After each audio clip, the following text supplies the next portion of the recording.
Film diawali dengan John Wick yang sedang ababukan kayu dengan penuh amarah.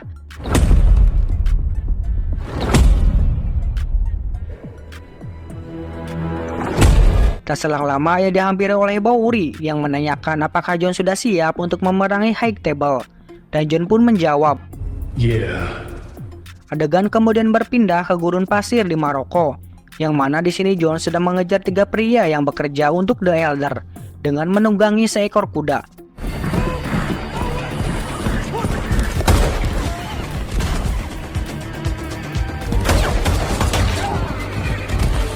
Setelah membunuh semua kroco-kroco itu, John kemudian mendatangi The Elder. Di sini John menarik lagi janjinya dan meminta The Elder untuk mengembalikan lagi cincin pernikahannya. Yang dimana cincin itu sebagai tanda kesetiaan John pada The High Table untuk membunuh Winston. Namun sayangnya The Elder mengatakan bahwa cincin itu sudah hilang dan jalan satu-satunya adalah kematian bagi John. And the only way John Wick is in death. John yang mendengarnya pun tanpa banyak ngebacot lagi, ia langsung membunuh The Elder. Beberapa hari kemudian, salah satu petinggi The High Table yang bernama Mbah Udin mendatangi Hotel Winston. Kemudian Mbah Udin mengatakan pada Winston bahwa The Elder telah mati dibunuh oleh John Wick. Dan kini posisinya itu digantikan oleh salah satu pria dari Prancis, yang dimana pria itu bernama Marcus de Gramont. Mbah Udin kemudian menyuruh Winston untuk menemui Marcus yang sudah menunggunya. He is expecting you. Winston dan Mang Asep kemudian menemui Marcus. Di sini memperlihatkan Marcus yang sangat marah pada Winston dikarenakan Winston telah gagal membunuh John pada ending film sebelumnya. Di sini Marcus menghukum Winston dengan cara meledakkan Hotel Continental. Tidak hanya itu, Marcus juga menganggap Winston sebagai ekskomunikado dan setelah itu menembak mati Mang Asep.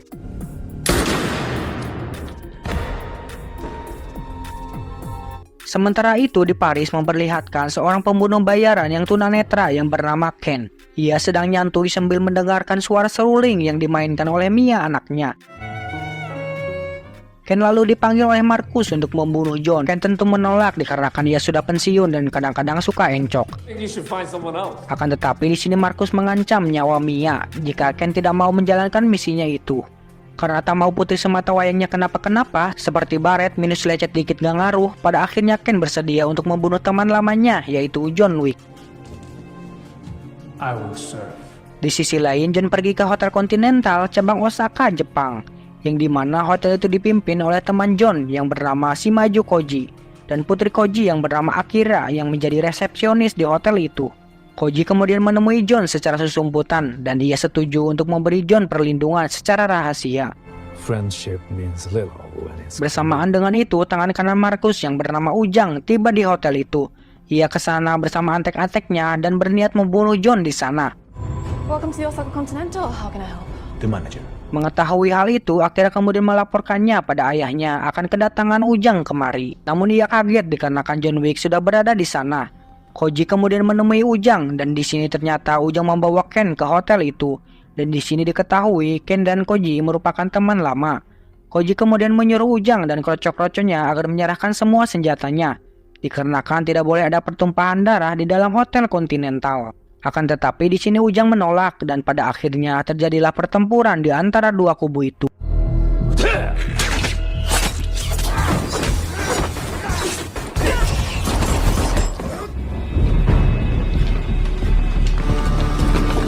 Ketika antek-antek Ujang sudah mencapai rooftop, John langsung membabi buta mereka semua. Hal itu untuk melindungi putri Koji.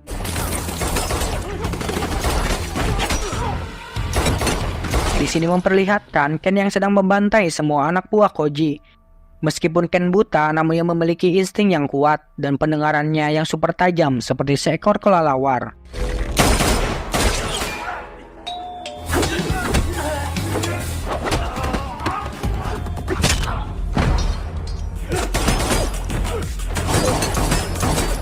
Sementara itu, John dan Akira yang sedang baku tembak, akhirnya mereka bertemu kembali dengan Koji. Namun sialnya di sini Akira tertembak dan terpaksa Koji harus membawanya keluar untuk diamankan. Sebelum Koji pergi, ia meminta pada John agar John dapat membantai semua musuh yang ada di hotel ini. John kemudian baku tembak dengan puluhan anak buah Ujang.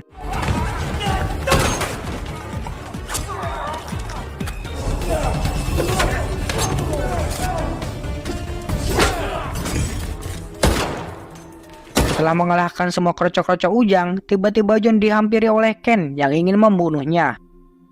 Di sini Ken meminta maaf pada John, dikarenakan ia terpaksa melakukan semua ini dikarenakan putrinya sedang diancam oleh Marcus. Dan terjadilah pertarungan di antara mereka.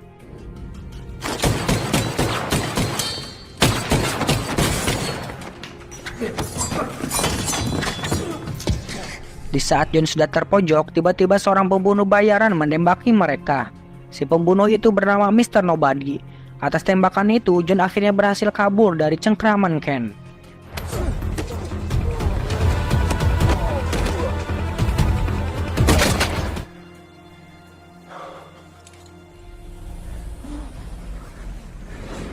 Adegan kemudian memperlihatkan Koji dan Akira yang sudah kelelahan.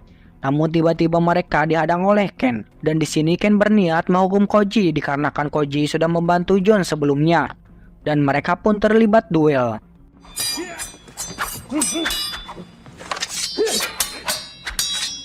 Dalam duel itu Ken berhasil melukai Koji. Lalu ia mempersilahkan Koji untuk pergi dari sana. Namun di sini Koji menolak dan pada akhirnya Ken dengan terpaksa membunuh Koji di depan Akira. Di saat Koji Warpack, Akira sempat ingin melawan Ken, namun itu semua dihentikan oleh Ken. Lalu ia menasehati Akira bahwa bagaimanapun juga Akira takkan dapat membunuhnya. Setelah itu ia membiarkan Akira untuk pergi. Akira kemudian bertemu kembali dengan John di dalam sebuah kereta. Kemudian Akira mengatakan pada John bahwa John harus membunuh Ken yang sudah membunuh ayahnya. Atau jika tidak maka dirinya lah yang akan melakukannya. Sementara itu di kota New York, Winston menemui Bowery King untuk bekerja sama. Karena bagaimanapun juga mereka adalah temannya John. Di sisi lain, di markas Marcus, ia dihampiri oleh Mr. Nobody yang memintanya imbalan sebanyak $23 juta untuk membunuh John. Marcus selalu menanggapinya dengan menusuk tangan Nobody dengan sebuah pisau. Setelah itu Marcus memaksanya agar menarik pisau itu atau tangannya guna mendapatkan kepercayaan dari Marcus. Dikarenakan Mr. Nobody ingin kaya dan bosan ngamen di lampu merah, pada akhirnya ia menarik tangannya sehingga Marcus mau menerima permintaannya tersebut.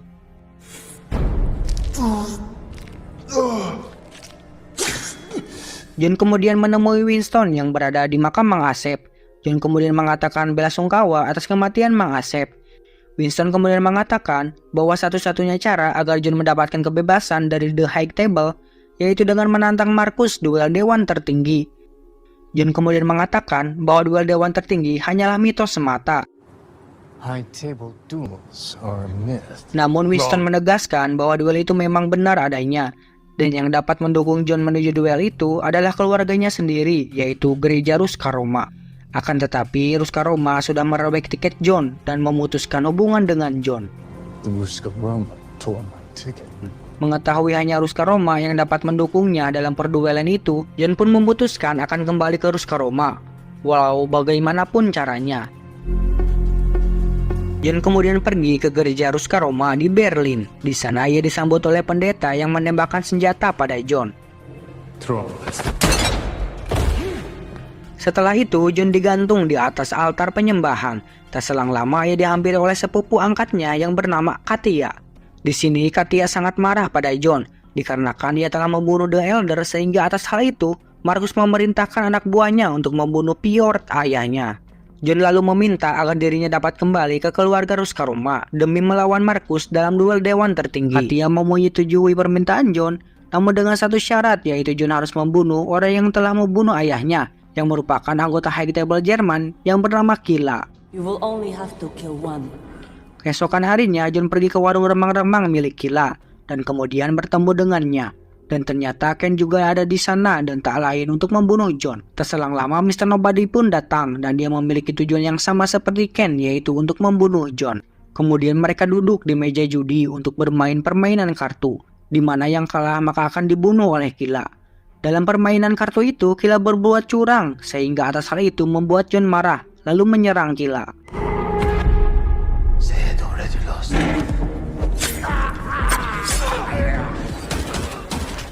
Dan disinilah Mr. Nobody, Ken dan John bekerja sama untuk mengalahkan Kila dan anak buahnya. Jun kemudian mengejar Killa sampai ke ruangan pesta yang dipenuhi pemuda-pemudi akhir zaman. Dan di sana mereka berdua bertarung, dan di sini Killa berhasil membanting Jon ke lantai.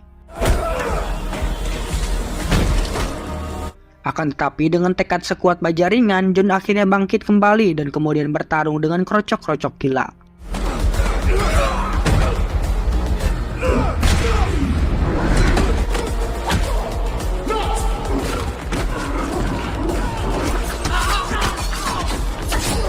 Sampai akhirnya Jon berhadapan kembali dengan Killa dan berhasil membunuhnya dengan cara menjatuhkannya ke tangga.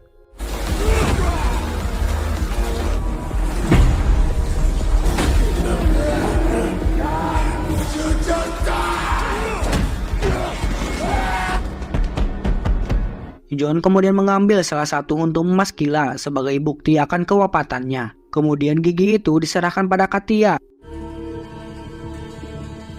Setelah itu Jon bersama Katia melakukan ritual guna menjadikan Jon sebagai keluarganya kembali. Твоя жизнь, моя жизнь. Твоя боль. Это моя боль.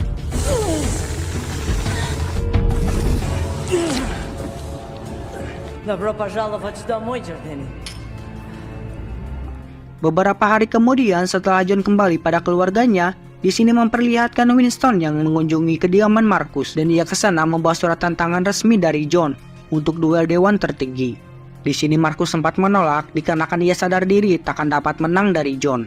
Namun Winston menegaskan bahwa kini Jon sudah menjadi keluarga Ruskaroma dan Ruskaroma beserta High Table saling berkaitan. Maka dari itu mau tidak mau Marcus harus menerima tantangan dari Jon tersebut.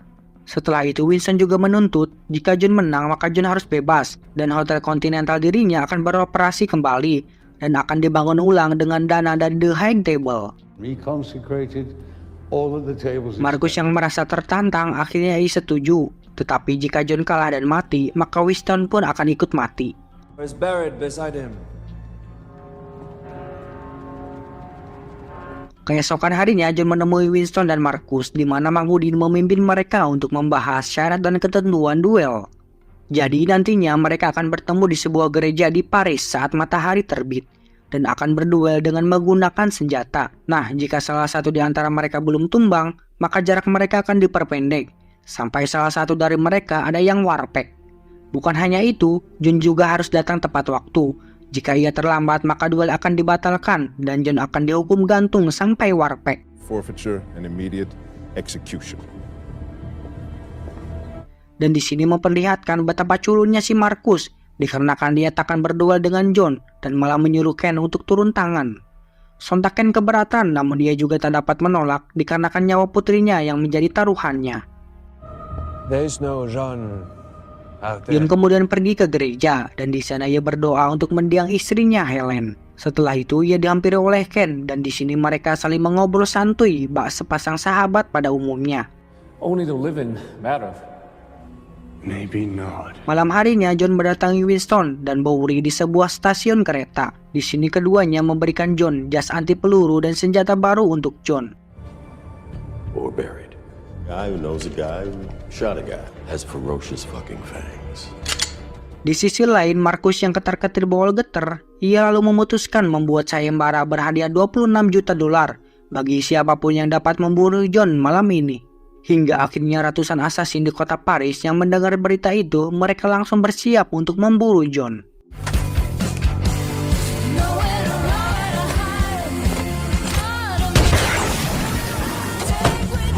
Jon kemudian diantar oleh Winston dan Bowery dengan melewati jalur bawah. Namun keduanya hanya dapat mengantar Jon sampai setengah perjalanan, yang kemudian Jon harus ke gereja itu seorang diri. Di saat Jon sedang berjalan di dalam kota, tiba-tiba ia diserang oleh banyak pembunuh.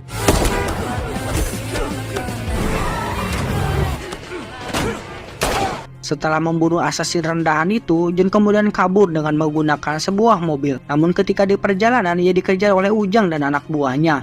Kemudian di sebuah bundaran, Jon terlibat baku hantam dengan Ujang dan anak buahnya.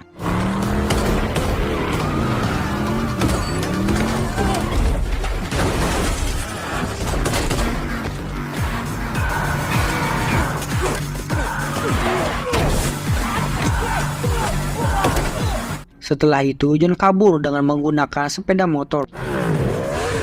Namun lagi-lagi ia dihadang oleh banyak pembunuh bayaran, hingga akhirnya John terpaksa memasuki sebuah gedung. Di sana John berhadapan dengan puluhan pembunuh bayaran.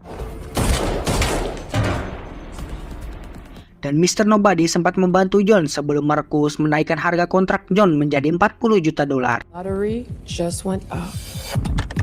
Setelah harga nyawa John menjadi 40 juta dolar, pada akhirnya Mr. Nobody mau membunuh John.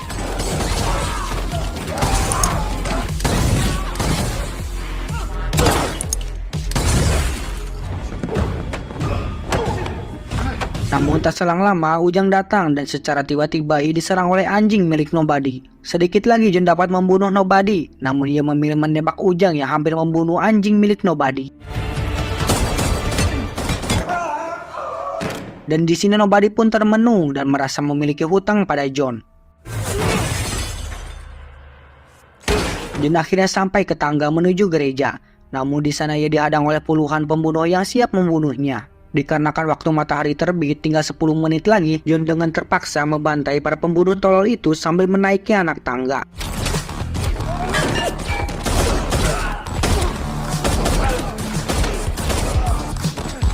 Dengan tekad atas tagihan pinjol yang belum dibayar, pada akhirnya John berhasil membantai semua pembunuh tolol itu. Namun di sini ternyata Ujang masih hidup, kemudian ia langsung menyerang John sehingga John terjatuh menuju dasar tangga.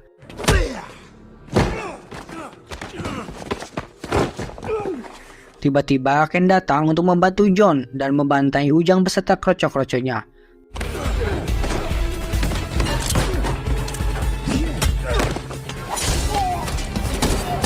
Dan terlihat di kejauhan, Mr. Nobody juga ikut membantu John melawan Ujang, dikarenakan sebelumnya John telah menyelamatkan anjingnya tersebut.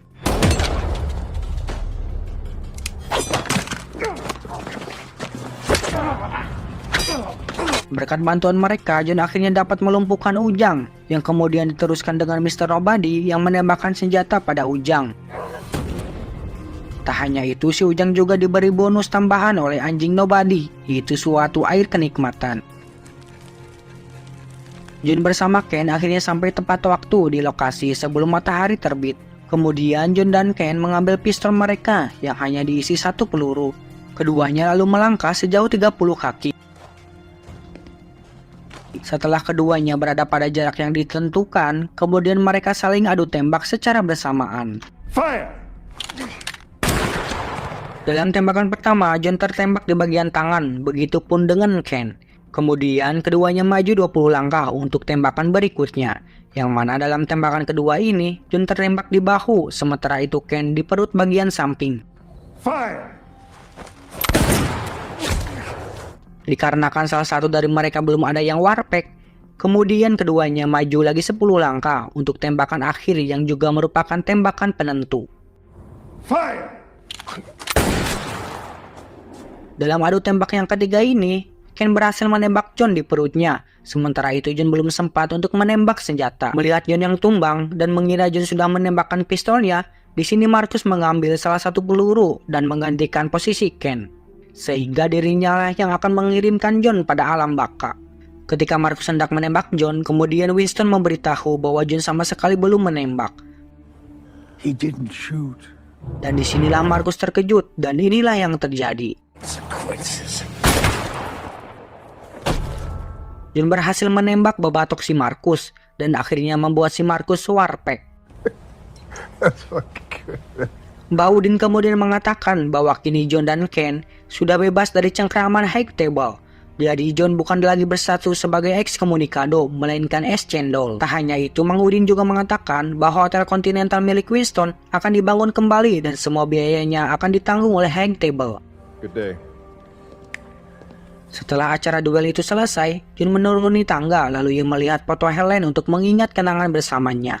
Sebelum akhirnya John jatuh dan meninggal dikarenakan pendarahan pada perutnya. Film diakhiri dengan Winston dan Bourricke yang sedang berada di makam John Wick. Di sini John dimakamkan di samping makam Helen. Kemudian Bourricke menanyakan pada Winston apakah menurutnya John ada di surga atau di neraka.